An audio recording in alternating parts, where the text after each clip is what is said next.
you're in this massive middle. There aren't good solutions other than, let's say, Brenmiller and thermal storage and other companies working in this space that can say, hey, look, 200 degrees, 400 degrees, 500 degrees, up to 1,000 degrees Fahrenheit. We're keeping it Fahrenheit, like our audience. Never mind our audience, so I can understand. Like, this is where industry plays. Doesn't matter if it's pet food, if it's pharmaceuticals, bottling, Heineken and Pepsi.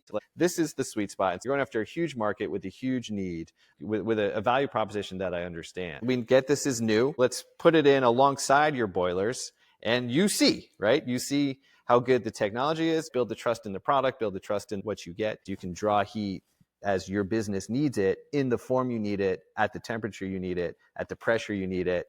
Exactly the same as what you have today. Is that accurate? Yeah, that's it. Both can produce this steam in the right conditions for the client, and we completely decouple between the charging and the discharging. So we charge when it makes sense to charge, when the electricity rates are lower, when we have the available energy, and we discharge really according to the customer's demand. And because we have this very big bulk of energy there, this pile of rocks, then we can also meet different peaking profiles, because we can discharge more or less and be very flexible, both on the charging side, which is important to optimize the grid balancing side, and also on the discharging side, when we want to optimize and fully meet the demand on the heat client side.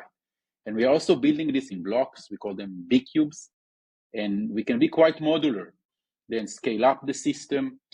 A lot of technologies, you say, well, I just bought a 10 megawatt hour system, but I really need a 1,000 megawatt hour system, which is quite typical in some of the largest clients that we have. So how the technology is developed and designed is really helping to mitigate these risks, to really be flexible into what is the right configuration for each client, and also gives the ability to work towards the full decarbonization in steps.